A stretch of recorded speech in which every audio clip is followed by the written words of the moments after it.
നമസ്കാരം. Information, communication and entropy. ഒറ്റ നോട്ടത്തിൽ ഇൻഫോർമേഷൻ എന്നത് വളരെ ഋജുവായ ഒരു ആശയമാണ്. ഈ പ്രപഞ്ചം മുഴുവനും നിറഞ്ഞു നിൽക്കുന്ന ഒന്ന്. നമ്മുടെ തലച്ചോറിൽ ഇൻഫോർമേഷൻ എന്നത് നിറഞ്ഞു നിൽക്കുന്നുണ്ട്. നിരന്തരമായി നാം അത് മറ്റുള്ളവരുമായി വിനിമയം ചെയ്യാറുമുണ്ട്.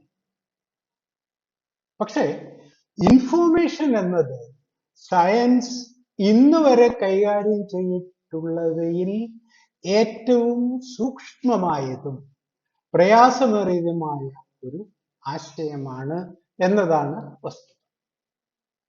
ഇൻഫോർമേഷൻ എന്നത് എന്താണെന്ന് മനസ്സിലാക്കി അതിനെ ഇണക്കിയെടുക്കുക എന്നത് സയൻസ് ഇന്നുവരെ അഭിമുഖീകരിച്ചിട്ടുള്ളതിൽ ഏറ്റവും പ്രയാസമേറിയ ഒരു സംഗതിയാണ്. ഇൻഫോർമേഷന്റെ ശക്തിയെപ്പറ്റി മനുഷ്യൻ മനസ്സിലാക്കുന്നത് ഒരുപക്ഷെ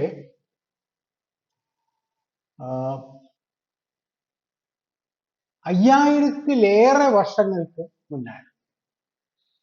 ആധുനിക ലോകത്തിന്റെ മുന്നോട്ടുള്ള ഗതിക്ക് തന്നെ തുടക്കം കുറിച്ച വിപ്ലവകരമായ ഒരു കണ്ടുപിടുത്തം. ചരിത്രത്തെ തന്നെ ചരിത്രകാലമെന്നും ചരിത്രാതീത കാലമെന്നും രണ്ടായി തിരിച്ച ഒരു കണ്ടുപിടുത്തം. കാലാകാലങ്ങളായി മനുഷ്യൻ നിരവധി സാങ്കേതിക വിദ്യകൾ വികസിപ്പിച്ച് എടുത്തിട്ടുണ്ട്. പക്ഷെ അതിൽ ഒന്നു മാത്രം എല്ലാത്തിൽ നിന്നും വേർതിരിഞ്ഞ് നിൽക്കും: എഴുത്ത്. ആശയങ്ങളെ കോഡ് രൂപത്തിലാക്കി ലിപികൾ ഉണ്ടാക്കി ആ ലിപികൾ കൊണ്ട് അക്ഷരങ്ങൾ നിർമ്മിച്ച് ആശയങ്ങളെ ശബ്ദത്തിന്റെ പുറത്തേക്ക് കൊണ്ടുവന്ന് കളിമൺ സീലുകളിലോ മരത്തിന്റെ തോലുകളിലോ കടലാസിലോ ഒക്കെ എഴുതി സൂക്ഷിക്കാം എന്ന് കണ്ടുപിടുത്തം. ആത്യന്തികമായി പറഞ്ഞാൽ എഴുത്തെന്ന് പറയുന്നത് ആശയങ്ങളെ സംപ്രേക്ഷണം ചെയ്ത് മറ്റൊരു മാധ്യമത്തിൽ ശേഖരിച്ചു വയ്ക്കുക എന്നത് മാത്രമാണ്. ശേഖരിച്ചു വയ്ക്കുന്ന വാക്കുകൾ ആശയങ്ങളെ കാലത്തിൽ നിലനിർത്തുന്നു എന്ന് സാരം. ഇങ്ങനെ എഴുത്തിലൂടെ സൂക്ഷിക്കപ്പെട്ട ഏറ്റവും പഴയ ആശയങ്ങൾ നമുക്ക് ലഭിച്ചിട്ടുള്ളത് ഇറാഖ്, മെസപ്പൊട്ടോമിയ എന്നിവിടങ്ങളിൽ നിന്നും ചെറിയ കളിമൺ ഫലകങ്ങളിൽ നിന്നാണ്. അങ്ങനെ ഇൻഫോർമേഷൻ എന്നത് തലച്ചോറിന് പുറത്ത് നീണ്ട കാലത്തേക്ക് നിലനിർത്താൻ കഴിയും എന്ന് അവർ കണ്ടെത്തി. മാത്രമല്ല, ശബ്ദത്തെ എഴുതാവുന്ന അടയാളങ്ങളായി മാറ്റാമെന്ന കണ്ടെത്തലുകളോടെ വിവരങ്ങളെ ഒരു രൂപത്തിൽ നിന്നും മറ്റൊരു രൂപത്തിലേക്ക് മാറ്റി വേറൊരു സ്ഥലത്തും കാലത്തും എത്തിക്കാൻ കഴിയും എന്ന നിർണായകമായ ഒരു കണ്ടുപിടുത്തമായിരുന്നു അവർ നടത്തിയത്. 19ാം നൂറ്റാണ്ടിൽ യൂറോപ്പിന്റെ മുഖച്ഛായ മാറ്റിയ വ്യാവസായിക വിപ്ലവം മാറ്റങ്ങളുടെ ഒരു കുത്തൊഴുക്ക് തന്നെ സൃഷ്ടിച്ചു. നൂറുകണക്കിന് ചെറുതും വലുതുമായ കണ്ടുപിടുത്തങ്ങൾ ഉയർന്നു. ഒറ്റ നോട്ടത്തിൽ പരസ്പര ബന്ധങ്ങൾ ഒന്നുമില്ലാത്തത് എന്ന് തോന്നുന്ന ഈ കണ്ടുപിടുത്തങ്ങൾ എല്ലാം തന്നെ സൂക്ഷ്മമായി നോക്കിയാൽ ഇൻഫോർമേഷൻ അഥവാ വിവരങ്ങൾ കൈകാര്യം ചെയ്യുന്നവയായിരുന്നു എന്ന് കാണാൻ കഴിയും. 18ാം നൂറ്റാണ്ടിന്റെ അവസാനത്തോടെ ഫ്രഞ്ച് നഗരമായ ലിയോണിൽ പരമപ്രധാനമായ ഒരു സാങ്കേതിക വിദ്യ ഉയർന്നു വന്നു. 18ാം നൂറ്റാണ്ടിലെ ലിയോൺ നഗരം പട്ട് നിർമ്മാണത്തിൽ ലോകത്തിൽ തന്നെ 1ാം സ്ഥാനത്തായിരുന്നു. ലോകത്തിലെ 1ാം നിര പട്ടുവസ്ത്ര നിർമ്മാണ വിദഗ്ധർ ലിയോണിലായിരുന്നു. വേറൊരു രീതിയിൽ നോക്കിയാൽ ലിയോണിലെ 1/3 ജനസംഖ്യ ഈ വ്യവസായവുമായി ബന്ധപ്പെട്ടവർ ആയിരുന്നു എന്ന് സാരം. ഏതാണ്ട് 14,000 തറികൾ ലിയോണിൽ തന്നെ ഉണ്ടായിരുന്നു എന്നാണ് കണക്ക്. പട്ടുവസ്ത്രങ്ങൾക്ക് വലിയ ഡിമാൻഡ് ആയിരുന്നു അന്ന്. പക്ഷേ പട്ടുവസ്ത്ര നിർമ്മാണം ഭീമമായ മനുഷ്യപ്രയത്നം ആവശ്യമായ ഒരു മേഖലയായി. അതുകൊണ്ട് തന്നെ ആവശ്യക്കാർക്ക് വേണ്ട ഡിസൈനിൽ നിർമ്മിച്ചു നൽകാൻ അന്ന് കഴിഞ്ഞിരുന്നില്ല. ഈ പ്രശ്നത്തിന് പരിഹാരം കണ്ടത് ജോസഫ് മാരി ജക്വാർഡ് എന്ന റിട്ടയർ ചെയ്ത ഒരു പട്ടാള ഉദ്യോഗസ്ഥനായി. തന്റെ തറിയെ കൂടുതൽ വേഗതയുള്ളതാക്കാനുള്ള അദ്ദേഹത്തിന്റെ ശ്രമത്തിനിടയിൽ ആകസ്മികമായി അദ്ദേഹം ഒരു കാര്യം കണ്ടുപിടിച്ചു. തറിയിൽ ഒരു മാറ്റവും വരുത്താതെ തന്നെ പുതിയ ഡിസൈനുകൾ കൊടുക്കാനുള്ള ഒരു വിദ്യയായിരുന്നു അത്. ഇന്നത്തെ നമ്മുടെ ഭാഷയിൽ പറഞ്ഞ ഹാർഡ്വെയറിൽ ഒരു മാറ്റവും വരുത്താതെ പുതിയൊരു ചിത്രം അഥവാ ഡിസൈൻ നെയ്യാനുള്ള ഒരു മാർഗം. വിവരങ്ങൾ മറ്റൊരു മീഡിയയിലേക്ക് കൈമാറ്റം ചെയ്യാനുള്ള ഒരു നൂതന മാർഗമായിരുന്നു അത്. ഇതിലെ രഹസ്യം ഒരു പഞ്ച്ഡ് കാർഡാണ്. ഒരു പഞ്ച്ഡ് കാർഡിൽ പല രീതിയിൽ ഇട്ടിരിക്കുന്ന ദ്വാരങ്ങളിൽ ഒളിഞ്ഞിരിക്കുന്ന ഒരു ഡിസൈൻ അതേ രീതിയിൽ തറി നെയ്തെടുക്കുന്ന ഒരു രീതി. ഇങ്ങനെ പഞ്ച്ഡ് കാർഡ് മാറ്റി മാറ്റി പുതിയ ഡിസൈനുകൾ സിൽക്കിൽ നെയ്തെടുക്കാമെന്ന് ജക്വാർഡ് കണ്ടുപിടിച്ചു. പഞ്ച്ഡ് കാർഡിന്റെ ദ്വാരങ്ങളിൽ ഒളിഞ്ഞിരിക്കുന്ന കോഡ് ഭാഷ അനുസരിച്ച് നൂലുകൾ മുകളിലേക്കോ താഴേക്കോ നീങ്ങി പുതിയ പുതിയ ഡിസൈനുകൾ തീർത്തെടുക്കുന്ന ഒരു രീതി. അങ്ങനെ ഭാവനയിലുള്ള ഒരു ഡിസൈൻ ആദ്യം ഒരു ചിത്രത്തിലേക്കും പിന്നീട് അത് ഒരു കാർഡിലെ ദ്വാരങ്ങളിലേക്കും അവസാനം സിൽക്കിൽ അന്തിമ ഉൽപ്പന്നമായും പരാവർത്തനം ചെയ്യാമെന്ന് മനസ്സിലാക്കി.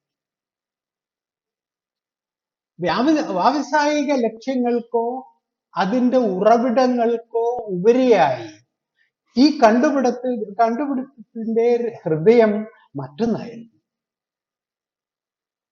ജക്വാർഡിന്റെ ഈ തറി വെളിവാക്കുന്നത് എന്തിന്റെ എങ്കിലും കാതലായ എന്തോ ഒന്ന്. ഇവിടെ നാം വിവരം അഥവാ ഇൻഫോർമേഷൻ എന്ന് വിളിക്കുന്നത് അതിൽ നിന്നും വേർതിരിച്ചെടുക്കാമെന്നും ആ കാതലിനെ മറ്റൊരു മാധ്യമത്തിൽ പുനർസൃഷ്ടി നടത്താമെന്നുള്ള ആശയമാണ്. മറ്റൊരു രീതിയിൽ പറഞ്ഞാൽ ഒന്നിന്റെ സാരാംശത്തെ ഒരു കോഡ് ഭാഷയിൽ മറ്റൊരു മാധ്യമത്തിൽ സൂക്ഷിച്ചു വെക്കുകയും എപ്പോൾ വേണമെങ്കിലും പുനരാവർത്തി നടത്താം എന്നുമുള്ള ഒരു അറിവാണ്. മനുഷ്യ മനസ്സിൽ നിന്നും കളിമൺ ഫലകങ്ങളിലേക്ക് വിവരങ്ങൾ പകർത്താം എന്ന് മനുഷ്യൻ കണ്ടുപിടിച്ചത് മുതൽ ജക്വാർഡിന്റെ പട്ടുവസ്ത്രങ്ങൾ വരെ നോക്കിയാൽ വിവരങ്ങൾ സംപ്രേക്ഷണം ചെയ്യുന്ന രീതിക്ക് കാര്യമായ ഒരു മാറ്റവും വന്നിരുന്നില്ല എന്ന് കാണാം. ആയിരക്കണക്കിന് കൊല്ലങ്ങളായി ഏതാണ്ട് ഒരേ രീതിയിലുള്ള കമ്മ്യൂണിക്കേഷനാണ് നടന്നിരുന്നത്. അതാണെങ്കിൽ വളരെ സാവധാനമായതും ആയിരുന്നു. 19ാം നൂറ്റാണ്ടിൽ ഇൻഫോർമേഷൻ ട്രാൻസ്മിഷൻ എന്ന പ്രക്രിയയുടെ വേഗത അത്ഭുതകരമായി കൂടുന്നത് നാം കണ്ടു. ഇലക്ട്രിസിറ്റിയുടെ കണ്ടുപിടുത്തമായിരുന്നു അതിന്റെ അടിസ്ഥാന കാരണം. ഇലക്ട്രിസിറ്റിയുടെ കണ്ടുപിടുത്തത്തോടെ ശാസ്ത്രലോകം ഇത് തന്നെ കമ്മ്യൂണിക്കേഷൻ പ്രശ്നത്തിന്റെ പരിഹാരമെന്ന് ഉറപ്പിച്ചു. പക്ഷേ വളരെ സങ്കീർണമായ ആശയങ്ങളെ അല്ലെങ്കിൽ വിവരങ്ങളെ എങ്ങനെ ഇലക്ട്രിസിറ്റിയിലൂടെ ട്രാൻസ്മിറ്റ് ചെയ്യാം എന്നുള്ളത് ഒരു പ്രഹേളികയായി തന്നെ തുടർന്നു. നിരവധി മാർഗങ്ങൾ നിർദ്ദേശിക്കപ്പെട്ടുവെങ്കിലും അതൊന്നും പ്രശ്നപരിഹാരത്തിന് ഉതകുന്നതായിരുന്നില്ല. 1814 ആൽഫ്രഡ് മോഴ്സ് എന്നൊരാളും അദ്ദേഹത്തിന്റെ ഒരു സുഹൃത്തും കൂടി വളരെ ഫലപ്രദമായ ഒരു കോഡ് വികസിപ്പിച്ചു. വളരെ ഇൻജീനിയസ് ആയ ഒരു ഉപകരണം, വളരെ ഫലപ്രദമായ ഒരു കോഡും ഉപയോഗിച്ച് ഇലക്ട്രിക് പൾസ് എന്ന മാധ്യമത്തിലൂടെ വിവരങ്ങളെ സംപ്രേക്ഷണം ചെയ്യാമെന്ന് അവർ തെളിയിച്ചു. വളരെ നീണ്ടതും കുറുകിയതുമായ ഇലക്ട്രിക് പൾസ് ഉപയോഗിച്ച് ഇംഗ്ലീഷിലെ എല്ലാ അക്ഷരങ്ങളെയും സൃഷ്ടിക്കാമെന്ന് അവർ കാണിച്ചു. ഇംഗ്ലീഷിൽ ഏറ്റവും കൂടുതൽ ഉപയോഗിക്കുന്ന ലെറ്റർ ഇ ആണെന്ന് അവർ കണ്ടെത്തി. അത് ഏറ്റവും ചെറിയ ഒരു പൾസ് കൊണ്ട് പ്രതിനിധീകരിച്ചു. ഡിഡ് എന്ന ശബ്ദം അഥവാ ഒരു കുത്ത്. ഒരു കുത്തുകൊണ്ട് വേണമെങ്കിൽ അതിനെ പറയാം എന്ന് സാരം. അതുപോലെ എക്സ് എന്നത് രണ്ട് നീണ്ട പൾസ് കൊണ്ടും രണ്ട് ഷോർട്ട് പൾസ് കൊണ്ടും, അതായത് ഡാ ഡിഡ് ഡിഡ് ഡാ, ഇങ്ങനെ എല്ലാ ലെറ്ററുകളും വിവിധ പൾസ് കൊണ്ട് പ്രതിനിധീകരിക്കാം എന്ന് അവർ കാണിച്ചു. ഇതിനർത്ഥം സന്ദേശങ്ങളെ വളരെ വേഗത്തിലും കാര്യക്ഷമമായും ദൂരേക്ക് അയക്കാം എന്നാണ്. ടെലിഗ്രാഫ് ഒരിക്കൽ കൂടി ആശയങ്ങളെ മറ്റൊരു മീഡിയത്തിലേക്ക് പകർത്തി ദൂര സ്ഥലത്തേക്ക് അയക്കാമെന്ന് കാണിച്ചു. ഇൻഫർമേഷൻ ആദ്യം തലച്ചോറിനുള്ളിലായിരുന്നു. പിന്നീട് അത് വായ്മൊഴിയായി മറ്റുള്ളവരിലേക്ക് പകർന്നു. പിന്നെ അത് ചില അടയാളങ്ങളായി കളിമൺ ഫലകങ്ങളിലും മറ്റും സൂക്ഷിച്ചു വയ്ക്കാം എന്ന് കണ്ടുപിടിച്ചു. പിന്നീട് ഇത് ജക്വാർഡിന്റെ പഞ്ച് കാർഡ് പോലെയുള്ള മീഡിയയിലേക്ക് മാറ്റാമെന്നും പുനഃസൃഷ്ടിക്കാമെന്നും കണ്ടു. മോഴ്സിന് ശേഷം അത് ഇലക്ട്രിസിറ്റിയിൽ സിഗ്നലുകളായി അധിവസിക്കാമെന്ന് മനസ്സിലായി. ഏറെ താമസിയാതെ ലോകം മുഴുവനും ടെലിഫോൺ നെറ്റ്വർക്ക് വ്യാപിച്ചു. അത് പുതിയൊരു യുഗപ്പിറവിയുടെ അടയാളമായി മാറി. ഇൻഫോർമേഷൻ ഏജ് എന്ന ഒരു പുതിയ യുഗപ്പിറവി. വിവരം അഥവാ ഇൻഫോർമേഷൻ എന്നത് മനുഷ്യ പുരോഗതിയുടെ അടിസ്ഥാന ശില എന്നതായി തന്നെ മാറി. 19-ാം നൂറ്റാണ്ടിന്റെ അവസാനത്തോടെ വിവരത്തെ എങ്ങനെ വേണമെങ്കിലും കൈകാര്യം ചെയ്ത് എത്ര ദൂരത്തേക്ക് വേണമെങ്കിലും അയക്കാൻ കഴിയും എന്ന് മനുഷ്യൻ മനസ്സിലായി. പക്ഷേ വളരെ പെട്ടെന്ന് തന്നെ മനുഷ്യൻ ഒരു കാര്യം മനസ്സിലാക്കി. ഇൻഫോർമേഷൻ അഥവാ വിവരങ്ങൾ എന്നത് മനുഷ്യൻ കൈകാര്യം ചെയ്ത് ദൂരത്തേക്ക് അയക്കുന്ന ഒന്ന് മാത്രമല്ല, അതിലും ആഴത്തിലേക്ക് പ്രപഞ്ച രഹസ്യത്തിലേക്ക് പോലും എത്തിച്ചേരാൻ കഴിയുന്ന ഒന്നാണ് വിവരസാങ്കേതിക വിദ്യ എന്ന് മനുഷ്യന് മനസ്സിലായി. ഇത് ആദ്യം കാണിച്ചു തന്നത് ജെയിംസ് ക്ലാർക്ക് മാക്സ്വെൽ എന്ന PhD വിദ്യാർത്ഥി ആയിരുന്നു. ആവിയന്ത്രങ്ങളുടെ തുടക്കകാലമായതിനാൽ ഹീറ്റ്, സ്റ്റീം എന്നിവയുടെ ഡൈനാമിക്സിൽ മാക്സ്വെൽ താല്പര്യവാനായിരുന്നു. മാത്രമല്ല ഹീറ്റ് എന്നത് അഥവാ ചൂട് മോളിക്യൂൾസിന്റെ ചലനമല്ലാതെ മറ്റൊന്നുമല്ല എന്നറിയുന്ന അന്നത്തെ ചുരുക്കം ചിലരിൽ ഒരാൾ മാത്രമായിരുന്നു മാക്സ്വെൽ. ഒരു വസ്തുവിന്റെ ചൂട് കൂടുന്നു എന്ന് പറഞ്ഞാൽ അതിന്റെ മോളിക്യൂൾസിന്റെ ചലനവേഗം വർദ്ധിക്കുന്നു എന്ന് മാത്രമാണ് അർത്ഥം. ഈ അറിവ് മാക്സ്വെല്ലിനെ പുതിയ ഒരു ആശയത്തിലേക്ക് നയിച്ചു.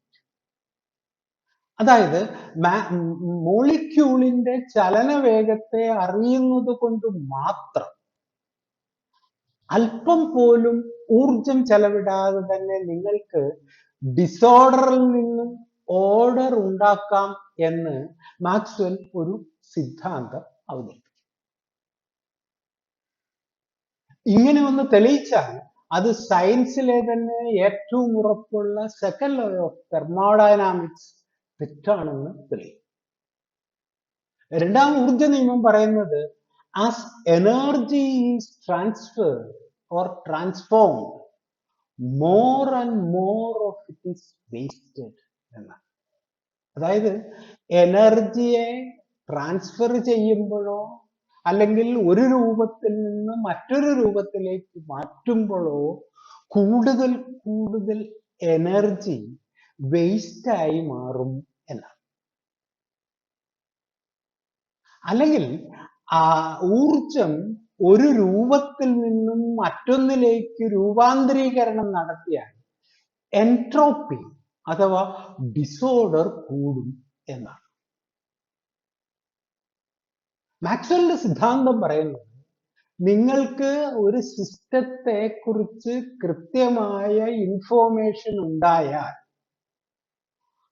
അല്പം പോലും ഊർജം ചെലവാക്കാതെ ഡിസോർഡറിൽ നിന്ന് ഓർഡർ ഉണ്ടാക്കാം എന്നാണ്.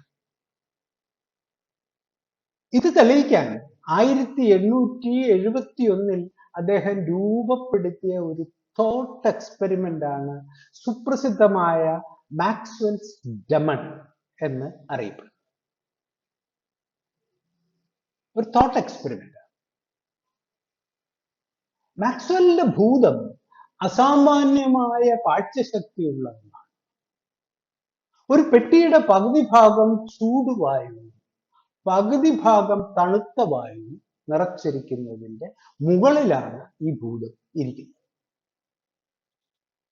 ചൂടുവായു എന്ന് പറഞ്ഞാൽ അതിന്റെ മോളിക്യൂളിന്റെ ചലനവേഗം കൂടുതൽ എന്നാണ് ഇന്ന് നേരത്തെ പറഞ്ഞത്.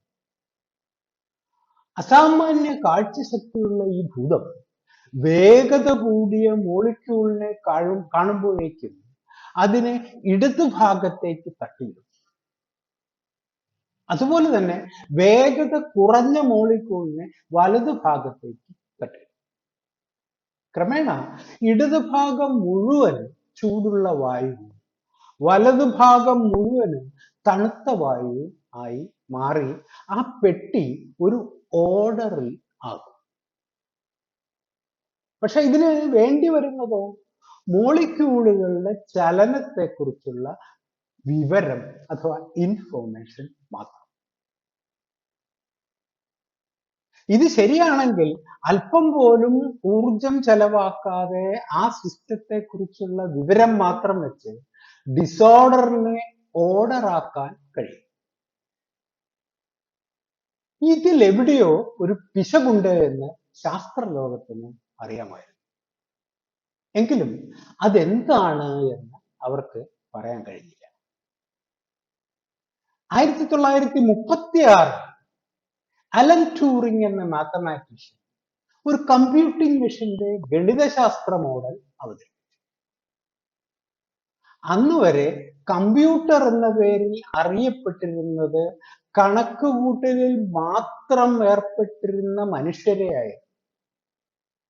അന്ന് ബാങ്കുകൾ, റവന്യൂ ഡിപ്പാർട്ട്മെന്റ് തുടങ്ങിയ സ്ഥലങ്ങളിൽ എല്ലാം അരിത്തമെറ്റിക്കൽ കണക്കുകൾ കൂട്ടാൻ മനുഷ്യരെ ആയിരുന്നു ജോലിക്ക് ഏർപ്പെടുത്തി. പെൻസിലും പേപ്പറും സ്ലൈഡ് റൂളും എല്ലാം ഉപയോഗിച്ച് കണക്ക് കൂട്ടുന്ന മനുഷ്യർ. പക്ഷേ ട്യൂറിങ്ങിനെ സംബന്ധിച്ചിടത്തോളം ഈ പെൻസിലും പേപ്പറും സ്ലൈഡ് റൂളും എല്ലാം അപ്രധാനങ്ങളാണെന്നും അവരുടെ മനസ്സിൽ നടക്കുന്ന പ്രോസസ്സാണ് പ്രധാനമെന്നും ട്യൂറിങ് മനസ്സിലാക്കി. അതായത് ഒരു സെറ്റ് ഓഫ് റൂൾസ് അനുസരിക്കുന്നതാണ് വേണ്ട റിസൾട്ട് തരുന്നതെന്ന് അദ്ദേഹം മനസ്സിലാക്കി. അങ്ങനെ അദ്ദേഹം ഒരു മാത്തമാറ്റിക്കൽ കമ്പ്യൂട്ടർ മോഡൽ രൂപപ്പെടുത്തി. ട്യൂറിംഗ് മെഷീൻ ഇൻഫിനിറ്റ് നീളത്തിലുള്ള ഒരു ടേപ്പിൽ നിന്നും സിംബൽസ് വായിക്കാനും മായ്ച്ചു കളയാനും അതിലേക്ക് എഴുതാനും കഴിവുള്ള ഒന്നാണ്. ഈ ടേപ്പ് ചെറിയ ചതുരങ്ങളായി തിരിച്ചിരിക്കും. ആ ചതുരങ്ങളിൽ ഓരോന്നിലും ഓരോ സിംബൽ ആണ് ഉള്ളത്. ഈ മെഷീൻ ഒരു സമയത്ത് ഒരു സിംബൽ വായിക്കാൻ മാത്രമേ കഴിയൂ. പക്ഷെ ആ സിംബൽ ഒരു സെറ്റ് ഓഫ് റൂൾസിനുള്ളിൽ നിന്നുകൊണ്ട് അടുത്ത എന്ത് നടപടിയാണ് വേണ്ടത് എന്ന് തീരുമാനിക്കാൻ കഴിയുന്നതാണ്. ഈ തീരുമാനമാകട്ടെ അപ്പോൾ അത് എന്താണ് ചെയ്യുന്നത് എന്നതിനെ അടിസ്ഥാനപ്പെടുത്തിയായിരിക്കും ചെയ്യും. അതായത് ഏത് സമയത്താണെങ്കിലും 3 കാര്യങ്ങൾ പ്രസക്തമായി വരും എന്ന് സാരം. അനന്തമായി നീളുന്ന ഒരു ടേപ്പ്, അതിലാണ് ട്യൂറിംഗ് മെഷീന്റെ ഡേറ്റ അല്ലെങ്കിൽ നിർദ്ദേശങ്ങൾ ഉള്ളത്. രണ്ടാമത്തത് ഒരു റീഡിംഗ് ഹെഡ്, അത് നിൽക്കുന്ന സ്ഥാനം. 3, മെഷീന്റെ അപ്പോഴത്തെ ആഭ്യന്തര നില, അതായത് ഇന്റേണൽ സ്റ്റേറ്റ്. യഥാർത്ഥത്തിൽ ഒരു കമ്പ്യൂട്ടർ രൂപപ്പെടുത്തുക എന്നതായിരുന്നില്ല ട്യൂറിങ്ങിന്റെ ഉദ്ദേശം. ഗണിതശാസ്ത്രത്തിലെ ഒരു നിർണായക പ്രശ്നമായ കമ്പ്യൂട്ടബിലിറ്റി എന്ന ആശയത്തെ കൂടുതൽ ചിട്ടപ്പെടുത്തുക എന്നതായിരുന്നു അദ്ദേഹത്തിന്റെ ഉദ്ദേശം. പക്ഷേ ഈ ആശയം അഥവാ ഈ പുതിയ ആശയം ഇന്ന് ലോകത്തിന്റെ സർവവ്യാപിയായ ഒന്നിന്റെ ഉത്ഭവത്തിന് കാരണമായി എന്ന് മാത്രം, അതായത് കമ്പ്യൂട്ടർ. മാക്സ്വെല്ലിന്റെ ഭൂതത്തിന് എന്ത് സംഭവിച്ചു എന്ന് കൂടി നോക്കിയിട്ട് നമുക്ക് ഈ പ്രഭാഷണം അവസാനിപ്പിക്കാം. അതിന് ഇൻഫോർമേഷൻ എന്നത് എന്താണ് എന്ന് ആദ്യം ചിന്തിക്കണം. ഇൻഫോർമേഷൻ എന്ന വാക്ക് സർവ്വസാധാരണമായി ഉപയോഗിക്കുന്നത് കൊണ്ട് നാം എല്ലാം അതിനർത്ഥമാക്കുന്നത് നോളജ് അല്ലെങ്കിൽ ഡേറ്റ എന്ന് തുടങ്ങി പലതുമായി. മലയാളത്തിൽ അറിവ് എന്ന് പറയുമ്പോൾ പെട്ടെന്ന് നാം എല്ലാം നോളജ് എന്ന് ചിന്തിക്കും. എന്നാൽ ഇൻഫോർമേഷൻ എന്നത് പ്രതിനിധീകരിക്കുന്നത് ഒരു കാര്യം സംഭവിക്കാനുള്ള സാധ്യതയെക്കുറിച്ച് നമുക്ക് എത്രമാത്രം ഉറപ്പുണ്ട് എന്നതാണ്. ഒന്നുകൂടെ പറഞ്ഞാൽ, ഒരു കാര്യം സംഭവിക്കാനുള്ള സാധ്യതയെക്കുറിച്ച് നമുക്ക് എത്രമാത്രം ഉറപ്പുണ്ട് എന്നതാണ്. ഉദാഹരണമായി, നാം ഒരു കോയിൻ കറക്കിയിട്ടാൽ ഒന്നുകിൽ ഹെഡ് അല്ലെങ്കിൽ ടെയിൽ ആണ് അതിന്റെ പ്രോബബിലിറ്റി, അതായത് ഒരു ബിറ്റ്. വേറൊരു രീതിയിൽ പറഞ്ഞാൽ, ഒരു പകിടയിലുള്ള നമ്പർ നാം വേറൊരാളോട് പറയുകയാണെങ്കിൽ 1 മുതൽ 6 വരെയുള്ളതിൽ ഏതെങ്കിലും ഒന്ന് പറഞ്ഞാൽ മതി. ഇനി 6ൽ കൂടുതലുള്ള ഒരു സംഖ്യയാണ് പറയേണ്ടത്, നാം വേറൊരു ഇൻഫോർമേഷൻ കൂടി അതിൽ ആഡ് ചെയ്യണം, അതിൽ കൂടി കൂട്ടിച്ചേർക്കണം. അതായത് നാം പറയാൻ പോകുന്നത് സാധാരണ ഒരു പകിടയെക്കുറിച്ചല്ല, പിന്നെയോ 6ൽ കൂടുതൽ സൈഡുകളുള്ള മറ്റൊരു പകിടയെക്കുറിച്ചാണ് എന്ന പുതിയൊരു ഇൻഫോർമേഷൻ.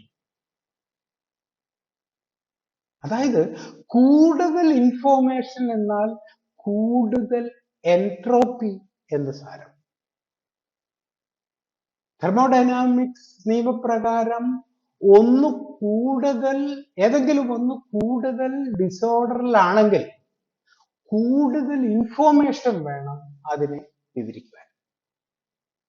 ഉദാഹരണമായിട്ട് ഒരു സെന്റൻസ് എടുക്കുക, അതിൽ എല്ലാ അക്ഷരങ്ങളും എ ആണ് എന്ന് സങ്കല്പിക്കുക.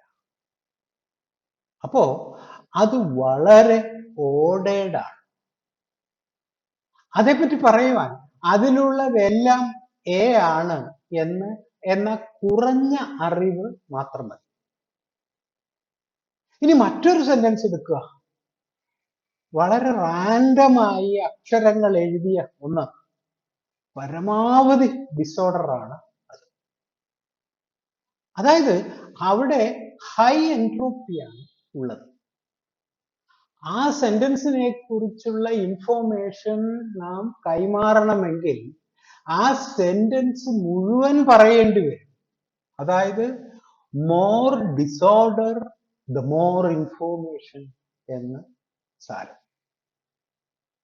അതായത് ഇൻഫോർമേഷൻ എന്നത് എൻട്രോപ്പിയുമായി നേരിട്ട് ബന്ധപ്പെട്ടിരിക്കുന്നു എന്നർത്ഥം. അതായത് എൻട്രോപ്പി എന്നത് റാൻഡംനെസ്സിന്റെ ഒരു അളവാണ്. ആ റാൻഡംനെസ് അളക്കുന്ന ഇൻഫോർമേഷന് പ്രൊപ്പോർഷണൽ ആണ് താനും. പാവം മാക്സ്വെല്ലിന്റെ ഭൂതത്തിന് ഇത് അറിയില്ലായിരുന്നു. ഒട്ടും ഊർജം ചെലവാകുന്നില്ല എന്ന് വിചാരിച്ചെടുത്ത് അത് എൻട്രോപ്പി കൂട്ടിക്കൊണ്ടേയിരിക്കുകയായിരുന്നു. ലാൻഡ്ഔർ പ്രിൻസിപ്പിൾ അനുസരിച്ച് ഒരു ഇൻഫോർമേഷൻ ബിറ്റ് എറേസ് ചെയ്യുന്നത് ഒരു ഇറവേഴ്സിബിൾ പ്രോസസ് അഥവാ പിൻവലിക്കാനാവാത്ത ഒരു പ്രോസസ്സാണ്. എറേസ് ചെയ്ത ഇൻഫോർമേഷന് തുല്യമായ ഹീറ്റ് പുറത്ത് കളയേണ്ടി വരും. അങ്ങനെയാണ് സെക്കൻഡ് ലോ ഓഫ് തെർമോഡൈനാമിക്സ് നിലനിൽക്കുന്നത്. നമുക്ക് ഇന്ന് ഇവിടെ അവസാനിപ്പിക്കാം. ഇതിന്റെ ബാക്കി വിശദീകരണങ്ങളുമായി അടുത്തതിൽ കേൾക്കാം. നന്ദി.